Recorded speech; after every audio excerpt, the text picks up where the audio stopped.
Hi friends, ఇవాళ మనం చిరోటే రవ్వ నుంచి చక్రాలు ఎలా చేసుకోవాలో చూద్దాము. ముందుగా ఒక బాండి పెట్టుకొని ఒక గ్లాస్ వాటర్ వేసుకోవాలి.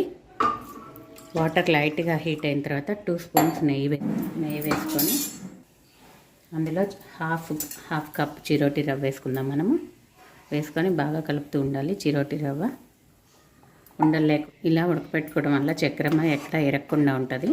చూడండి, ఇలా వచ్చేసింది కదా. ఇప్పుడు స్టవ్ ఆఫ్ చేసుకుందాం. మనం కారం, ఉప్పు, జీలకర్ర వేసుకుందాం. మనం ఇప్పుడు హాఫ్ కప్పు చిరోటి రవ్వ తీసుకున్నాం కాబట్టి అందులో 1 కప్పు ఫుల్ బియ్య పిండి తీసుకొని మిక్స్ చేసుకోవాలి. కొంచెం వాటర్ వేస్తూ బాగా మిక్స్ చేసుకోవాలి. చూడండి, వేడిగా ఉన్నప్పుడే కొంచెం వాటర్ వేసుకొని బాగా కలుపుకోవాలి, మెత్తగా ఉండలేకుండా. చూడండి, మొత్తం ఇలా బాగా మిక్స్ చేసుకోవాలి. ఇప్పుడు మనం చక్రాలు చేసుకుందాం. దీంతో వీటిని చిన్న చిన్న పార్టికల్గా పెట్టుకుందాము. మనం చక్రాలు గిద్దెల్లో పెట్టుకోవడం. చూడండి, అన్నీ ఇలా రెడీ చేసుకున్నాం కదా. ఇప్పుడు చక్రాలు గిద్దెల్లో పెట్టుకొని మనం చక్రాలు చేసుకుందాం. చూడండి, అన్నీ ఇలా ఒత్తుకోవాలి మనము నీట్గా.